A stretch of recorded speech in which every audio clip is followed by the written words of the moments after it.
was a little tiny plane to get to northern Iowa. And I got off the plane, and I had been on the same plane with Arrabal. There was a delegation there to meet him and whisk him away in a limousine while I waited for my taxi and stayed at the cheap motel. But it's been a 40-some-year-old friendship now. It is. Well, how many years since the 1980s? Yeah, Yes. yeah. The odd thing is that he is such a beautiful person, has such, you might say, a Cyrano de Bergerac soul, and yet his work is let's say difficult for squeamish people like me, you know.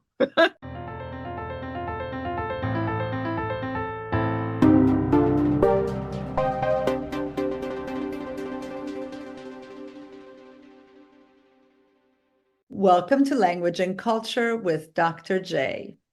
I have been waiting for over 35 years to conduct this interview. My guest today is someone I greatly admire and someone who has had a tremendous influence on my views and on my relationship with theater. She is an undisputed expert on Shakespeare and a personal friend of Fernando Arrabal. But more than that, she is an all-around brilliant scholar, an award-winning professor, teacher, and educator. She is a mentor and a supporter of the arts. She is an exciting conversationalist. She is always elegant and charming and fun, and it is truly a delight and an honor to be able to welcome her to the podcast today. Welcome, Felicia Londré. Thank you, Henriette. I hope I can live up to your introduction. Oh, you always do. But you know that I admire you.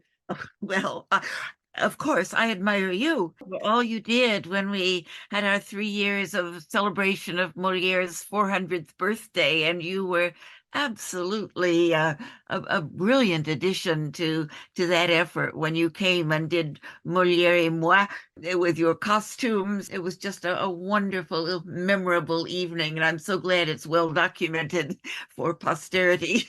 It is. Thank you. Thank you for that opportunity. We have a wonderful YouTube video of that, and it's of the whole speech and of the event.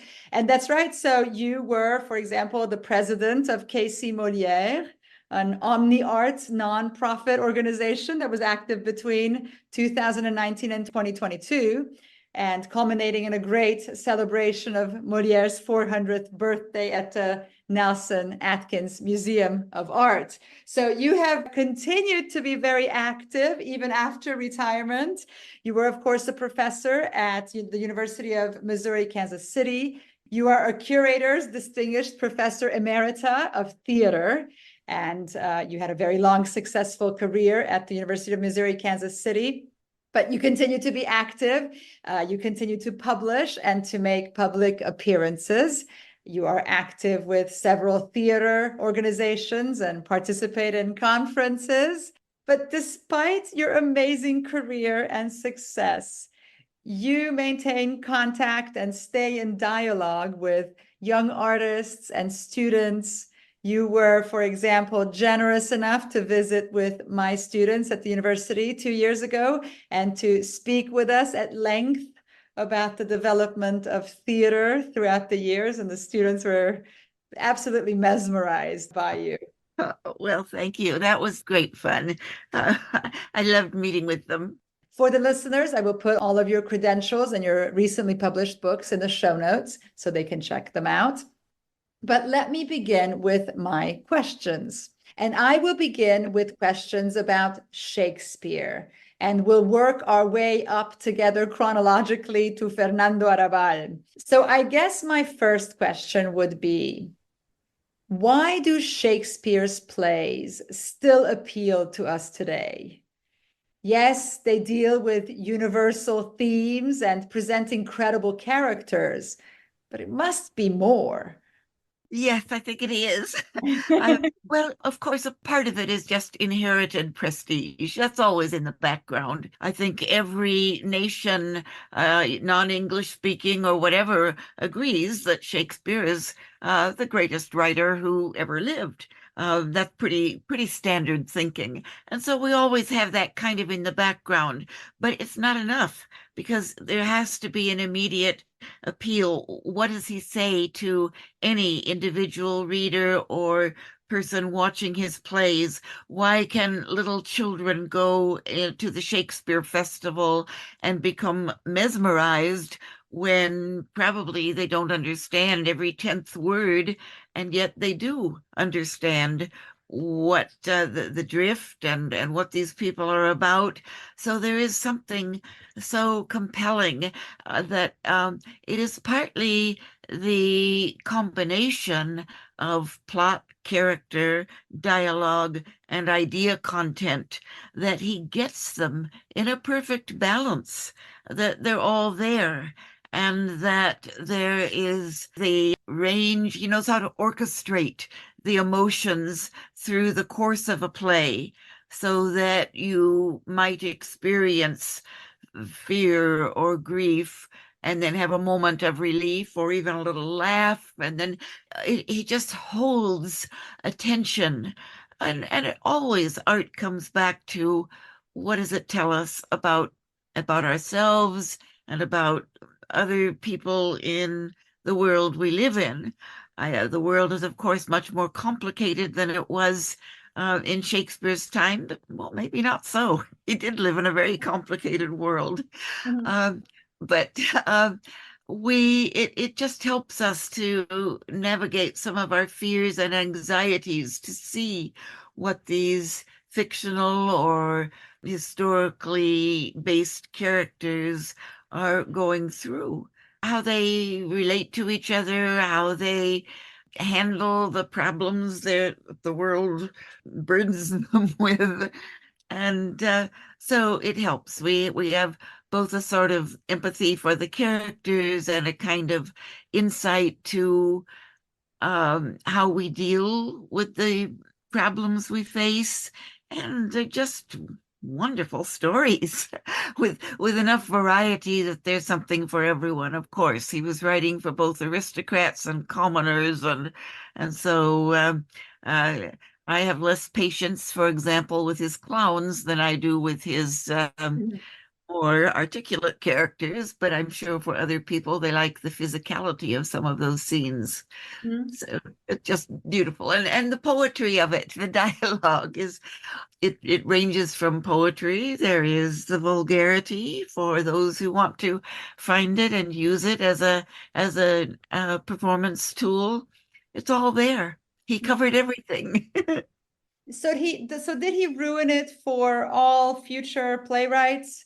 Did he just set the standards so high that no one, I mean, even if we look at other greats, I'm a big admirer of Molière and Racine and Corneille and Beaumarchais, etc., especially the French playwrights. No one actually has managed to reach the popularity of Shakespeare, especially internationally and throughout time. Well, that's true, of course, but I don't think that playwrights think that way. Or um, I know they have a high standard, and of course, if you are an artist, you want to know the best that's ever been done, and have an ideal, have something to a man's reach should exceed his grasp, else what's a heaven for? Uh, but uh, but I don't think they think of being in competition with Shakespeare, because times change and needs change, and of course art has to come out of one's own understanding of oneself and the world and the way language is being used in a certain time and the whole context. I don't know if artificial intelligence will ever be able to write Shakespeare plays, so we'll have some brand new Shakespeare. I doubt that. Mhm. But uh, we're glad he's there. We're glad that as many plays as we have survived, and then whatever else other people do has its own intrinsic value Mhm. and does not need to be compared to Shakespeare. Mhm. You mentioned artificial intelligence. What do you think artificial intelligence would lack? what qualities does Shakespeare bring to the theater that you think artificial intelligence couldn't produce or imitate? This is way out of my realm of expertise. It's only speculation. I have seen a Shakespearean sonnet written by artificial intelligence, and I have to say it was not bad. I think maybe a lot of people could be fooled. So I think if artificial intelligence read every Shakespeare play and it got a feel for the language and then maybe was given some plot points, I don't know, something would come out. It makes me sad in a way. I like to think of art as human creation. It's the humanity that makes it valuable for me, that it comes out of our trials and learning curve, and flashes of insight and joyful connections. And those are real for people. And artificial intelligence obviously is an imitation. Yeah, it's interesting what you say, and we will go on, but just I find the point very interesting. Perhaps what would be missing, what you just said, this humanity is in this case the whole background story, right, of an artist or of an author writing what he or she was going through, his or her life, the intertextuality, even in analyzing a play, Yes. all that would disappear. And then also, of course, the physical experiencing a play on stage, because let's face it, most of the time we're not going to just read a play, but we will also attend the performance. And that would be missing as well, I think. The Right, you're right. And I have always believed that knowing something about the artist is important for understanding the work of art. There was a phase in literary criticism that was called the death of the author. Mm, And our reader-centered criticism of the text, that you just took the text at its own value and you didn't want to know who wrote it or why or what was the impetus behind it, because what counted was your own personal encounter with the work of art. I do understand that point of view, but at the same time, personally, I value individuality, and I think it is valuable to know something about where the artist is coming from and historical context. mm, That each of us is a product of when we were born. mm. Uh, and any of us, if we had been born a couple years earlier or later, we would be different people. Thank you for also addressing. I know that's not your area of expertise, but I think it's an interesting topic. And I know that students ask a lot about that, and it's something that's on their mind a lot, artificial intelligence, as Uh, it's as it is on a lot of people's minds, right? I mean, it is something that we will have to somehow reconcile with the creative arts and somehow reach some sort of consensus of how we want to deal with artificial intelligence in the creative sphere. Hmm. yes. So, when you spoke to my students at the university, you revealed a lot of interesting controversies and details about Shakespeare that we were not yet aware of. What could you share with my listeners today about Shakespeare that most people probably don't know? Yes. It's wonderful that discoveries are being made all the time, both archaeologically and in terms of things found in archives. So we get more and more enlightenment about the context for his writing and what is most controversial. And I have to say it up front, who was Shakespeare? We can start with there is the name William Shakespeare as an author on the works. Was this the author's name or was it a pen name? And yes, I believe that it was a pen name chosen by the one I believe really wrote the plays and sonnets, Edward de Vere, 17th Earl of Oxford. And I think the Oxfordian case is making great progress in the world. We've had so many good intelligence studies, and all of the facts just line up for Oxford. I don't like the term anti-straight Stratfordian. I don't think we ought to be against anyone. I like the term post-Stratfordian.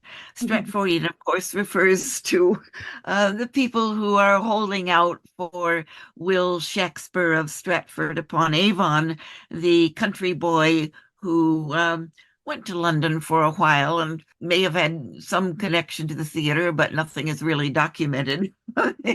And um, so, but they are very, very stubborn and refuse to look at any other point of view.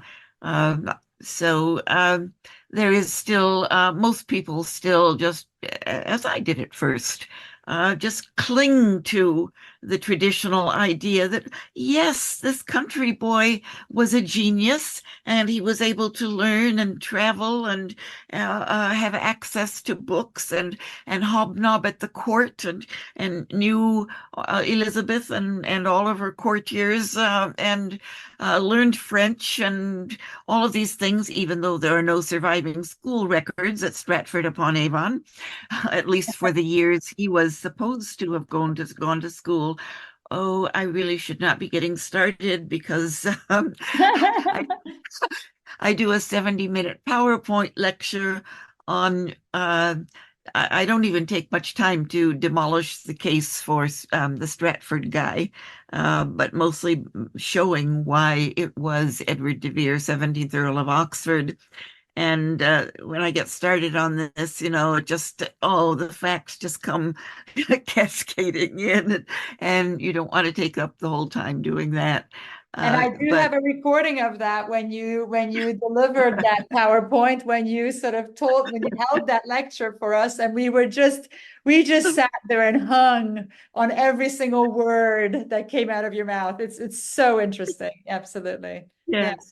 Well, lately I'm just in fact, even as we speak, I'm still working on a paper for a collection of essays on Love's Labour's Lost, and I'm working on the fate of Love's Labour's Lost in France. And I'm told, no, this is not going to, it's not going to be Oxfordian. It's just going to take the name Shakespeare wrote these plays, this play, and talk about how it fared in France. But in France, there was a very eminent scholar, Abel Lefranc, who wrote and did research before Edward de Vere, 17th Earl of Oxford, had been put forward as the one who today is obviously the last standing candidate who has a almost airtight case to have been the author. Um, and Abel Lefranc thought it was William Stanley, Earl of Derby. And he does make a very good case because Derby was traveling in France at the time of the events on which Love's Labour's Lost is based, 1878, and a few years after that.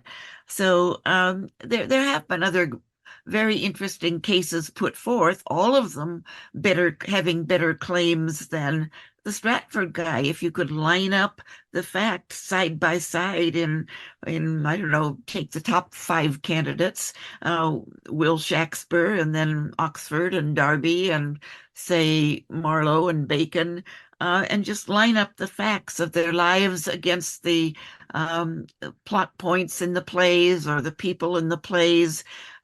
Some of them you could argue for in the olden days before you had Oxford, where it all just clicks into place. I mean, names and dates and events in his life and just everything is there. So we'll leave it at that. I know there are people who are going to turn it off right now because they can't stand to hear that someone who doesn't believe that it was Will Shakespeare of Stratford-upon-Avon. Thank you for sharing that with me. And it's really very interesting. All the facts that you list. I'm not a Shakespeare scholar, but you certainly convinced me. But if we go back to the question we had a second ago, with artificial intelligence, all this richness would be missing. We would not have any of these references to the author's lives. On the one hand, the plays, of course, make us think about our own life and about Uh-huh. events in today's world. But it is still also interesting, and maybe not even in the case of plays, but certainly, for example, in the case of poetry, where you want to understand the author's situation in order Yes. to place these messages within context, within a context. Yes. Oh, Mhm. I feel so strongly about that. I just feel ardently that we have to respect the past. And we know that some things that were written in the past we are not going to agree with. I think it's wrong to take offense because they wrote from what they knew, from the world as they understood it. And who are we to look at them from our moral high ground and say they were inadequate? I'm sure we are going to be judged in a century or so Mhm. for our failures or things we didn't understand that they feel much more enlightened about. Mhm. So yes, I feel very, very strongly we have to respect the past and not um, judge harshly or obliterate or rewrite or bowdlerize the work of the past uh, because it comes from a time and a place and an individual who was working within what he or she knew. Mhm. Absolutely. Thank you for that comment. And again, back to your research on Shakespeare, this is why it continues to be so interesting that there is so much controversy about the author, the actual person who produced these amazing plays. And I think it's very important that we keep discussing this also because of the personal background.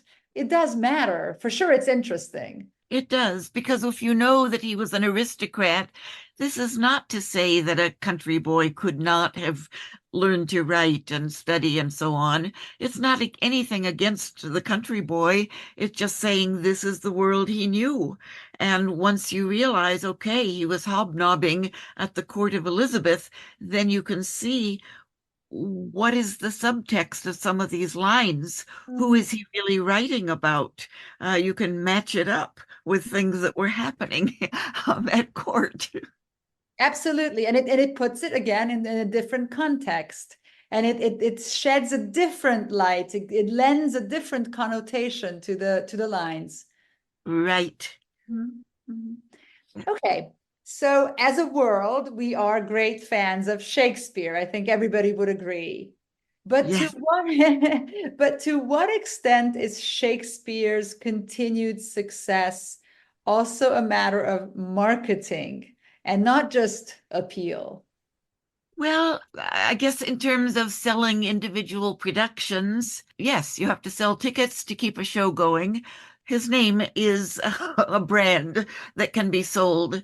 I was kind of amused to when I was in my work on Love's Labour's Lost in France. Love's Labour's Lost was not even on the radar of the French. They focused for a couple centuries on the tragedies and then finally got around to noticing the comedies. And Love's Labour's Lost was very late to get noticed, except in 1853, a couple of librettists took Love's Labour's Lost and fitted it to the music of Mozart's Così fan tutte. Mhm. Um, because Così fan tutte by Mozart had been done in France a few years earlier, and the French had taken offense at Da Ponte's libretto. They thought it was stupid and offensive, and why did you have to have this gorgeous music and this stupid story? And And so the head of another theater saw the main chance. He said, "Oh ho, we can sell a show if we have the two big names, Mozart for music and Shakespeare for the libretto." And he got these two librettists to fit the story of Love's Labour's Lost onto Mozart's music from Così fan tutte. And it was moderately successful. I don't know that it has ever been revived, uh, but it's interesting that in this case, figuring Shakespeare's name would help to sell the show. Well, but you bring up a good point. Shakespeare's name does sell a show. And so very often we take Shakespearean plays instead of trying out contemporary authors. Well, I don't think he takes away from any other playwright, but I think people do take away from him when they do adaptations. Mm. Um, and again, there's nothing wrong with that because it's a time-honored tradition, and we're always looking for new takes on familiar works. We do it with the classics. We're always reinterpreting the classics. From my old fogey point of view, I'm admittedly old-fashioned. I think most of the time it doesn't work. I'd rather see the original, but um, there's no reason why people shouldn't try. I think if they respect them, why are they taking the original? What is it about that that is worth using and reinterpreting in a new light? It's certainly possible to make a wonderful new work, and it's done a lot with Shakespeare. They'll take his plots and put them not only in modern dress, but in modern language, or, make them into allegories or satires of something that's happening in contemporary life. That's all valid, as long as it's understood that this is an adaptation, this is a contemporary interpretation. You're not seeing exactly what the original author intended or intended for his work. Mhm. And with the classics, sometimes younger generations have a difficult relationship. On the one hand, we take classics and do modern adaptations. On the other hand, oftentimes classics are avoided or thought of as boring or outdated. How do we develop or reach a healthy relationship with the classics, and especially for the younger generation? How do we introduce them, or how do we use the classics in their quote unquote education? This is a huge question, and it is so important. It's one I'm very concerned with because in our time, I think the classics are neglected.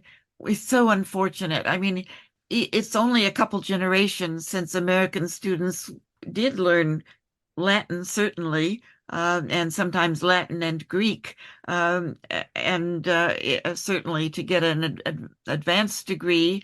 And in elementary schools, second languages are not taught anymore. We have whole generations of Americans who don't know any language except English, and they are so deprived. It is just so sad. It is so constricting. I know we're dealing with two sort of related questions here. You asked about keeping the classics alive, and then I got off on learning a foreign language. But as you know, once you learn a second language, it gives you insights into your own language. You understand how languages work, and they just complement one another and enhance one another. I would love to be a Secretary of the Department of Education and mandate foreign language study in grade schools in every grade school in the country. And it doesn't matter what language. I think Spanish would probably end up predominating, but some should study French, some German, some Russian, some Latin, and so on. To me, the reason to take another language is that it has a literature that you want to know. I mean, for me, that's why French and Russian, well, and Spanish. They have literatures that I want to know in the way they were written. It's about the classics, and that really is the main train of thought. And it's this is maybe the most important question of the day, is how help people understand that they need the classics, that it's not just something old guys wrote and it doesn't say anything to us, because it does. It does. I mean, what the Greeks understood about social organization really, really has something to say to us yet today. And maybe it's why we're floundering so badly, is that the founding fathers understood the Greeks. They had read Greek history and philosophy, and our leaders today have not. Um, so, I mean, that's just a small instance. I think, and in terms of literature, what are students reading in school? They're not reading the great works, and I think that's very sad. We need to know our own classics as well as the great works. Now, I have a horrifying example, and maybe this is not charitable to one of our local theater companies, but one of our local theater companies embarked on 3 years of reimagining the classics. They did it for 3 years. One show a year was a classic reimagined, total disaster. I mean, it drove away subscribers. The subscriber rate plummeted because this reimagining the classics was so badly done. And it was like overlaying vulgarity, feminism, uh, eh, modern pop culture onto a framework. And it made no sense. It Mm. just made no sense at all. That's not respecting the classics. And now we have another one coming up. A Jane Austen novel, Emma, has been rewritten by there are several playwrights named Kate who put feminist spins on great works like Little Women and Jane Austen, and I'm dreading it. But let me give you the worst example, Oh, because I'm wow. still horrified that this happened in Kansas City. Many people would say, along with me, that perhaps the most beautiful play ever written was Edmond Rostand's Cyrano de Bergerac. It is a gorgeous play. I used it in my classes all my 40 years of teaching. I used it for undergraduate theater history, French theater history, 19th century continental theater history. We always read Cyrano de Bergerac, and students were blown away. I mean, you cannot not weep at that ending. And the whole point of it is about idealism, helping us to be better than we are, or to strive, to strive to be better. The importance of having ideals. Maybe we don't always reach, but we have something to look up for and to try for. And certainly in terms of character and a sense of honor. And I was just always concerned that there had not been a production of Cyrano de Bergerac in Kansas City, at least not a professional production, since the 19th century. Oh, wow. At any rate, this local Kansas City theater announced that it was doing Cyrano de Bergerac, and you can imagine how thrilled I was. I mean, just so excited, not for myself, but for the whole city, for the school children who would be bussed in to see this great, great classic work that makes us better than we normally are. And you know what they did? They did the British Martin Crimp adaptation of Cyrano. What did Martin Crimp do to this play to make it relevant? It wasn't just throwing in bad words. It wasn't just throwing in obscenities. It was rethinking everything that we treasure about this play. Everything that's beautiful was just destroyed, just inverted, just Cyrano wasn't in love with Roxanne. He was in love with his own writing. He really was. That's all he cared about was his own writing. It was an ego trip for him. It wasn't about, I mean, Roxanne was just a vehicle.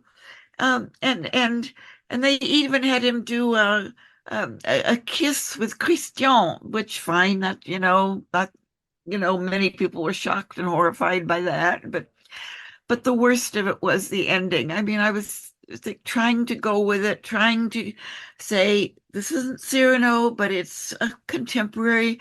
We have to trust the director knows what he's doing. So I tried to go with it the whole show. And then it got to the ending. I can't, you wouldn't, I don't know if you know this adaptation, but I don't. they had Roxanne, instead of going into a nunnery, she had been selling her favors. She had been selling her favors. And Cyrano, instead of nobly not instead of nobly letting her go on believing until she finally herself came to the realization that he had written the letters rather than Christian, as it is in Rostand's version. In Rostand's version, Cyrano is noble, self-sacrificing to the end until Roxane realizes that he was the one who loved her. But in this play, he tells her, in Crimp's version, he tells her, I wrote those letters. I, I just, there were people who walked out after Act One of this production and who immediately dropped their subscriptions.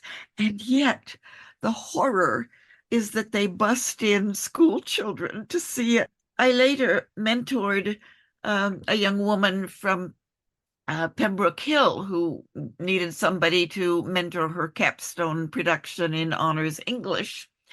And we happened to talk about she had seen Cyrano, and she was so excited she had finally seen this play. And I had to tell her, no, you did not see Cyrano de Bergerac.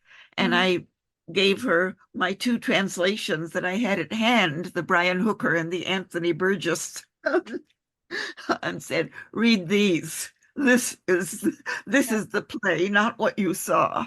It was a travesty. It was a betrayal. It was, I can't even think enough bad words for what it was. And this was an expensive production. I mean, a lot of money was poured into. Thank you for sharing that with me. It's so significant what you just described. And it goes back to the reason I asked the question is we are on the one hand fascinated with the classics. We just said Shakespeare's name, for example, sells tickets. But on the other hand, we feel the need to rewrite classics in order for modern audiences to understand them. And then what you just described with productions that are absurd, that are vulgar, that are completely taken out of context, and it's no longer the classic. So what's the sense of using the name of the classic or pretending it's the classic? Then you might as well write a new play on a different topic. So that's a very difficult question and a very difficult line to walk. How do you make a classic appealing to young people without, quote unquote, bastardizing it, right? I mean, without destroying it. And what you said earlier as well is important, because in order to understand these messages or these ideals and these concepts and characters that are depicted in the classics, we have to understand what you said. We're repeating ourselves a little bit, but we have to understand the times, because that's where they are real characters. That's where they are complex, detailed characters, that not just sort of these banal caricatures, but that are complex. They depict complex human beings. And so the conflicts or the resolution of conflicts is only interesting in that context. And in order for us to learn something from it, in order for us to be able to apply it to our own lives, in modern times, the problems might be slightly different, but we have to understand their resolution in their times. Right. Thank Um, it's often said the past is a foreign country. They do things differently there. But this doing of the classics is offering people time travel. We can visit a foreign country and time travel to their past and and see that people were the same, but their problems were analogous but different. It's a beautiful thing to be able to commune with a mind. Sometimes I think Shakespeare's contemporary, Samuel Daniel, he wrote a poem that speaks to me so directly. It's as though we're talking across the centuries. um, I think that's with all of today's focus on diversity, that part of diversity is understanding our ancestors or our counterparts halfway around the globe. And we can do that by trusting what they wrote, what they created artistically, and saying, let's meet it halfway. Let's visit them and see what was in their minds. And so it's beautiful that we have literature as a way of communing with with people who were basically just like us, and yet in another place and time. Mhm. Thank you so much for this part, but let's move on now, or at least let's have a transition from Shakespeare to avant-garde, just a few centuries. So, what substantial movements would you want to point out without doing other movements injustice? But what would you point out? Well, since I am most comfortable in the 19th century, I love Romanticism, and Cyrano de Bergerac is neo-Romanticism, and then it's sort of late counterpart symbolism. But I think maybe the general public would be most comfortable with realism. I mean, that is a sort of backtrack from naturalism back to, and it doesn't need to degenerate into soap opera, but a good solid Chekhov or Ibsen play, where with real people and real stories, and it's like reading a novel where we can find meaning and something that, yeah, all kinds of satisfactions. So if I were prescribing, I suppose for what would be most interesting to the general public, I would have to say realism from the mid 19th century, and then its 20th century counterpart. And by the way, in Kansas City, right here in Kansas City, one of our theaters did a 1950s play, old fashioned, but it turned out to be the best thing I saw all year, because it was just so human and gripping, and these were real people. It was, of all things, Judgment at Nuremberg. And I mean, it was a big risk because there were a huge cast that they had to pay, and 1930s costumes. Um, and it was, yeah, it was really good. And also another production of Who's Afraid of Virginia Woolf at the Melting Pot Theater with an African American cast. It might have been the best Who's Afraid of Virginia Woolf I've ever seen, Mhm. because I was right there in the living room. I mean, with them. I was just feeling emotionally every back and forth of that thing, and loving all these rhythms of his language. They nailed that play. It was so good. I mean, I would put that in the category of realism. Mhm. It's so I think that's um I think a lot of what we get that of trying to be new and different gets away from storytelling about people, Mhm.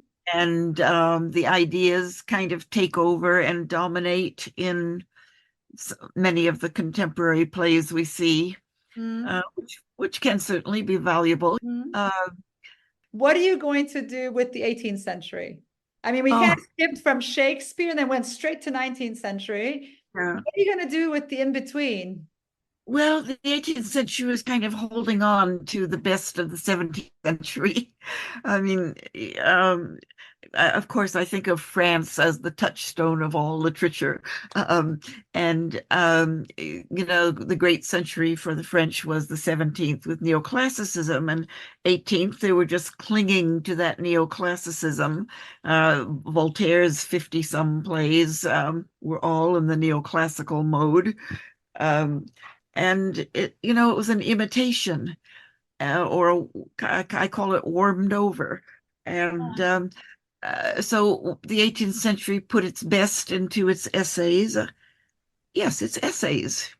Uh, there was some poetry, and there were the novels were just gearing up. But I wouldn't say it was a great century for theater, apart from, Lesage, if you like that. The Beaumarchais, of course, Beaumarchais. But at the very end, Yeah, yeah, yeah. uh, when he was kind of breaking free of neoclassicism. So, so And the then 18th century is not notable for theater other than, well, Goldoni, of course, in Italy. I mean, you have these wonderful exceptions, but on the whole, you kind of leap from the 17th to the 19th. yeah, yeah. And do you think that I'll let you talk about avant-garde theater in a second, but do you think we're kind of in a phase like that right now at the turn of the 20th, 21st century? Are we in this kind of 18th century imitation mode, or we don't quite know where we are? That's interesting. That's a very interesting thought, and you may be right. That might explain it. We're just sort of floundering. What do we really want? What's next? There's always that sort of hunger, at least in our country, in the United States, for novelty, something that's new and different and groundbreaking, and everybody hopes to be the one who finds the new way to go. And some of the musicals have done that. Certainly, Hamilton was, I mean, the best example of that kind of thing. Uh, Mhm. Really a turning point in American musical theater history. And so everybody kind of hopes for that to be the next big thing. And so there's a lot of that kind of floundering for what can I do that's new and different. Mhm. And it involves a lot of rewriting of classics and then documentary theater and self-created things. And as I'm told from my colleagues in theater department, the teachers of acting, this whole new crop of acting students is coming at acting with an entirely, we always thought that acting was about learning to become another character convincingly. And of course, Stanislavski started by doing it, putting on the makeup and letting the makeup determine the character. And then he realized, no, that was outside in, and he needed to be inside out. And he learned how to explore the inside of another character. It was all about transforming the self into something different. And to me, that's still what acting should be. So there are no restrictions on casting. You can cast cross-racially, cross-gender, um, cross-age might be, no, I just saw a production of the Lehman trilogy, and an older bearded actor suddenly becoming a woman, another bearded actor suddenly becoming a 6-year-old, entirely with body language, just body language. It was brilliant. Um, age, yes, cross age can be done too. Um, but this new crop of actors doesn't want to do that.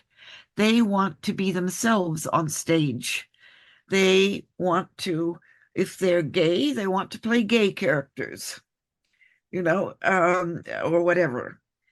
And it's kind of difficult for acting teachers to adjust to getting, partly you want to work with their needs. And yes, they need to express themselves and be themselves in front of an audience. And they kind of do that with they're capstone projects where they create a one-person half-hour show drawing on their own background. But it's been very, very difficult for them to do the basic training that these people need. What are the techniques, the tools you have that you can use to become another person? Okay, so let's move on to the avant-garde. How do you appreciate Shakespeare differently?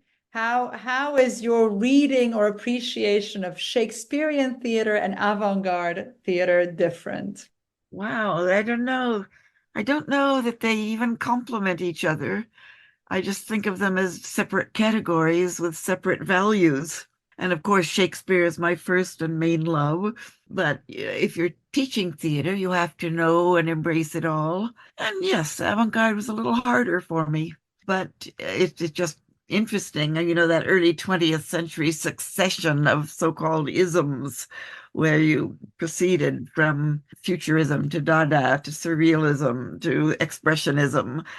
The title of this episode is From Shakespeare to Fernando Arrabal. So, for all the listeners who tuned in because they wanted to hear about Fernando Arrabal, let's finally get to that. I would love for you to tell us about your long, special relationship with Arrabal and what you consider his most influential works to be.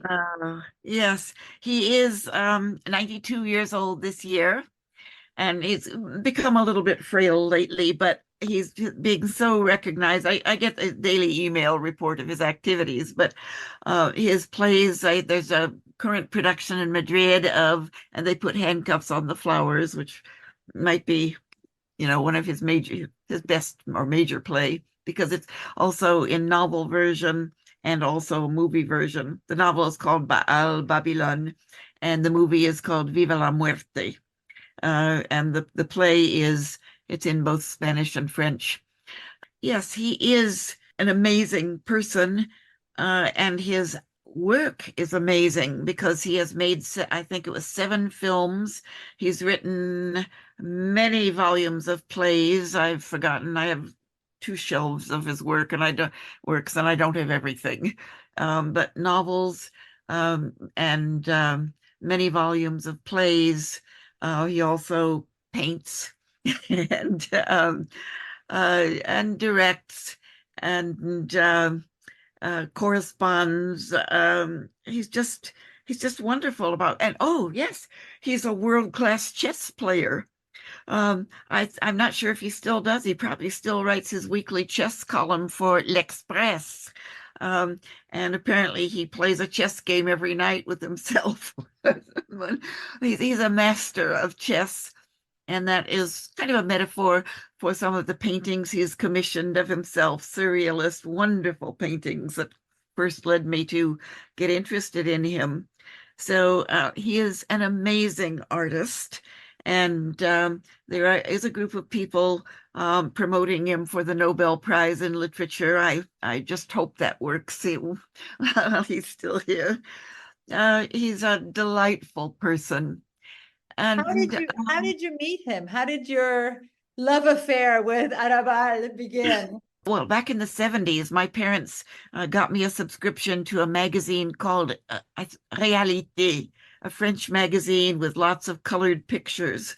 And there was a feature article on Arrabal with these paintings he has commissioned of himself, like little Arrabals on a chessboard, or giant Arrabal looking down on little Arrabals coming out of open graves, or a lot of like a dozen different ones, these color, very brightly colored but realistic portraits of him in surrealist situations. And I was just really intrigued by that and just sort of kept it in mind. And then it happened one day, I picked up a flyer. There was going to be a Spanish literature conference at the University of Northern Iowa, and Arrabal was going to be there.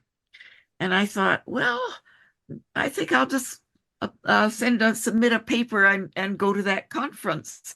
So the only thing I knew really was Lorca. I submitted a paper on Lorca and it was accepted. And you know, most of the people there were from Spanish departments. I was basically the only theater person at the whole conference, so I didn't know anybody. Well, so it was a little tiny plane to get to northern Iowa. And I got off the plane, and I had been on the same plane with Arrabal. um, he's very short. He just comes up to like my shoulder level, maybe. But there was a delegation there to meet him and whisk him away in a limousine while I waited for my taxi and stayed at the cheap motel. So my paper was scheduled almost very first in the proceedings, and it was the only theater session of the whole 3 day conference. So I gave my paper on Lorca in English, and I noticed Arabal was there in the audience. He could have chosen, from about four different simultaneous sessions, but he was there. So afterward, we spoke. And he said he was interested in what I would say about Lorca. Now, he pretended he has never spoken English with me. I suspect he knows more English than he pretends to. But basically, my French is better than my Spanish, so we spoke French and once in a while a little bit of Spanish. So we spoke in French, and he told me that he had come because he was interested in Lorca, and we got to talking. There was going to be the gala banquet and then a showing of his movie Viva la Muerte.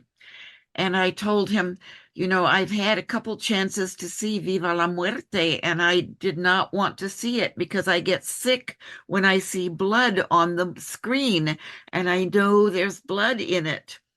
And he said, well, he was sorry about that, but basically it's just a simple love story. But don't worry, don't go to the movie. Come, let's you and me go have coffee together instead. And wow, I thought, boy, that would really be wonderful to go have coffee with him after the banquet. But no, if it's just a simple love story, maybe I better go see his movie after all.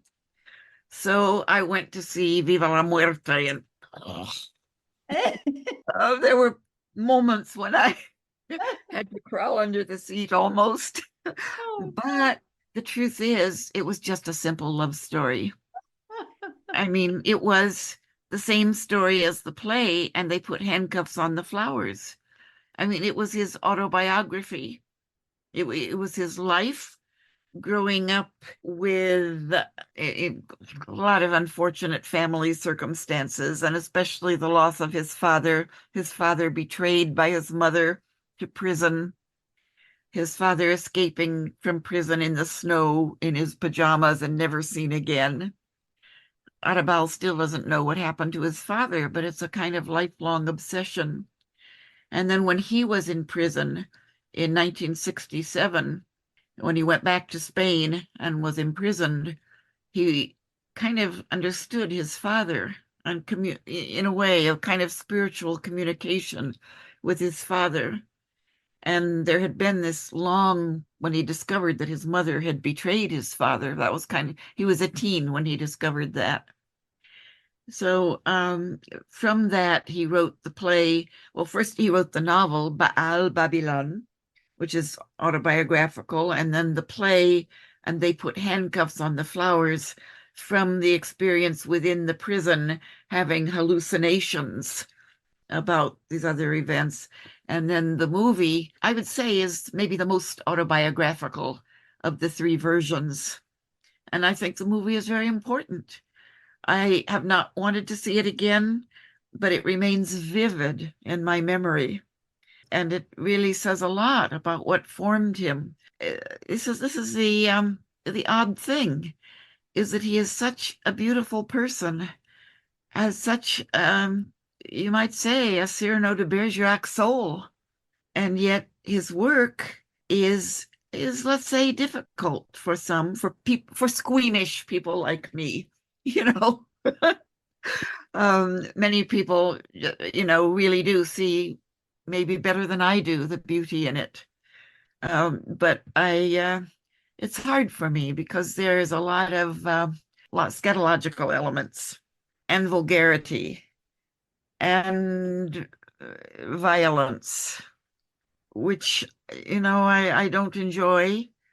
So there's this difference between the work and the man, and I love the person he is, but the work comes out of his experience, his understanding, and it speaks to many, many people. He has a huge following. His plays have never been out of the repertoire for all of these years since I've known him, since the 1980s. Mm. Um, I think it's interesting. When I came back from that conference, I had that my graduate class that semester was 20th century continental European drama. And I had assigned the class to read his short play First Communion, just because that was what was in the book, avant-garde Spanish plays. And so they read it while I was away for the weekend. Monday morning, I was back in my office, and a bunch of the students came and said, well, we're just checking up on you after we read that play, and we knew you were up there with that horrible man. And I said, well, no, he's a wonderful person. I just, I just, I really came to like him very, very much. And the way I kept up with him, here's a little trick. If you want to keep up with, if you meet someone famous and want to keep up with them, just send them a Christmas card every year, a photo Christmas card. So every year I sent him a photo Christmas card. And after a few years, he felt as though he knew me. And so when I went to Paris and knocked on his door, oh, okay, we were old friends. Really? So that's how the relationship continued. You met him Yeah, at the conference in Iowa, then sent him Christmas cards, yeah. and then you ended up And meeting then in went to Paris. visit him in Paris. Oh, wow. But you are friends. And we have kept up. Every time I'm in Paris, I go to visit him, and he's just a delightful time. I really, really enjoy his company. And one time when I emailed him or phoned him that I was in Paris and wanted to see him instead of just showing up on his doorstep, he told me a day and time to come, and it was a party with some of his friends, and it was just great fun. But it's been a 40-some-year-old friendship now. It is. Well, how many years since the 1980s? Yeah, Yes. yeah. Oh, well, thank And I you. get his Christmas cards. He does hand created Christmas cards. So he makes them himself with I think his signature is a little bit inspired by Lorca's signature, the way he does it. Anyway, it's very beautiful. He does them with different media, sometimes collages and of photographs and he loves being a pataphysician. It's spelled apostrophe PATA physics, and it means the embrace of nonsense. Pataphysics was formed by Alfred Jarry, the creator of King Ubu, and it is still going on, but only the, let's say, wild and crazy artists get invited to be pataphysicians. And Arrabal is a grand satrap of the pataphysicians. So he considers that one of his great distinctions, but he grew up with the surrealists. He played chess with Tristan Tzara, founder of the Dada movement. He went every day to the surrealist gathering with André Breton in Paris. He knew them all. And then he has outlasted them all. And he went on to found his own movement, the Panic Theater. It doesn't mean panic like get scared. It means after the god Pan, the Greek god Pan, according to a satyr. And that's his idea of, and that kind of formed the way he developed his plays. So there is a kind of cheerful vulgarity, let's say, a grotesqueness, a cheerful grotesqueness. Mhm. For the listeners, what plays would you recommend from Arrabal? Oh my goodness. Oh, there's such a lot of them. Of course, I think you need to start with And They Put Handcuffs on the Flowers. The other play that has gained the most renown is The Architect and the Emperor of Assyria. It's a two-man play, and it has been done a lot. Among his short plays, the one that is getting done everywhere these days is one that was originally called Picnic on the Battlefield, and now there are productions called Picnic in Paris recently. But one that's very, very interesting that came along recently was the one about the Spanish woman in the late 19th, early 20th century who had a daughter conceived by a stranger so that she could experiment with raising the daughter to be the smartest woman who ever lived. Damsel for a Gorilla, the novel, and then the original play, La Vierge Rouge, Red Virgin. And this really happened in Spain, that the mother succeeded in raising a brilliant daughter who grew up to correspond with H.G. Wells and Margaret Sanger in the United States. And she got interested in women's issues. That became her dominant interest. But she wanted more, more, more than her mother could give her. And her mother became very possessive and was afraid that her daughter was going to want to marry. And so one night, as her daughter slept, her mother shot her with a gun. Oh my goodness. Yeah, can you believe it? Just horrifying, horrifying. And the mother was brought to trial later on, and this was a constant in the Spanish tabloids. It went on for years. Mm. And people tried to understand this woman. She tried to make herself understood why she had to kill her own creation. I mean, because her daughter was like her own work of art that Mm-hmm. she had created. And then it was becoming its own thing, and she couldn't deal with that. She couldn't tolerate that. So there are several versions that Arrabal did of this, and the play takes a lot of liberties with the story because it gets very fantastic with Goya-like creatures that fly across the stage, and the man who gives her the child is a gay man who becomes a lifelong friend. So he does take liberties with the story, and it's quite fascinating. Yeah, it's a fascinating play. Mm-hmm.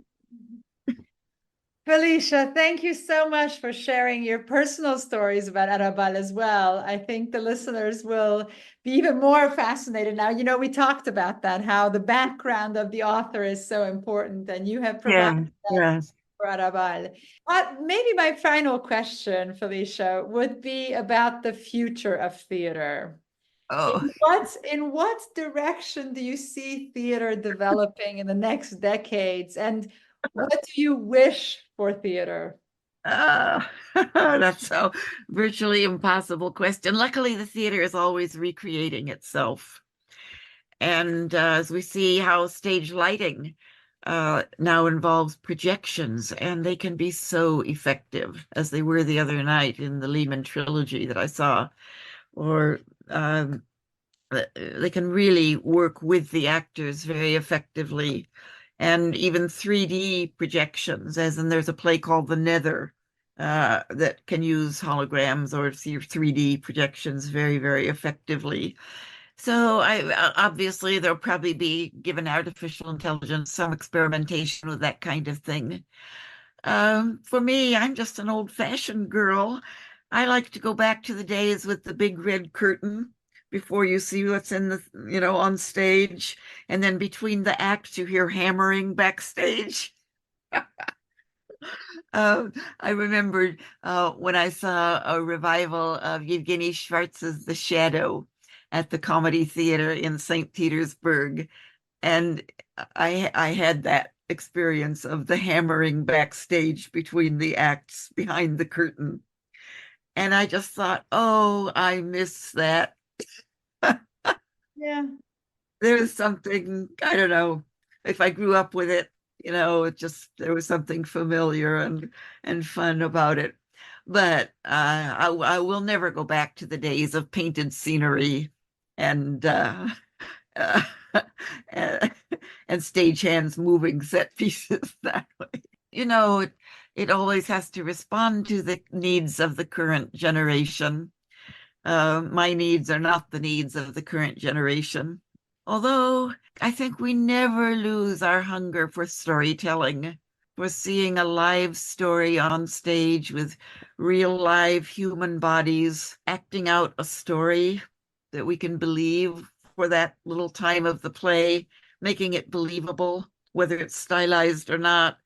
We suspend our, the old-fashioned term, the willing suspension of disbelief. We become a part of it emotionally or intellectually in some way, and we take something home with us. Mm. So I hope we'll always have at least that basic function of the theater. Thank you, Felicia, for taking the time to speak with me. It is always such a pleasure to be able to converse with you. Well, thank you, Henriette. I enjoyed my time with you. Thank you all if you've listened to this point. I appreciate you still being there. Thank you very much. I wish we could meet. Oh, wonderful. Thank you, Felicia. And to the listeners, just a quick reminder, this is one of the last episodes that I will bring out before my break. After this episode, I will bring you one more episode in German with a brilliant musician and teacher, and then one more in English with an expert on third culture kids. Afterwards, I will take a brief hiatus to concentrate on a few other projects, but I will be back with new episodes in the spring or summer of 2025. As always, if you'd like to keep up with my activities, please visit my website, cultureum.com, or my Instagram page at cultureum, VRJ. Thank you. Thank you, Felicia.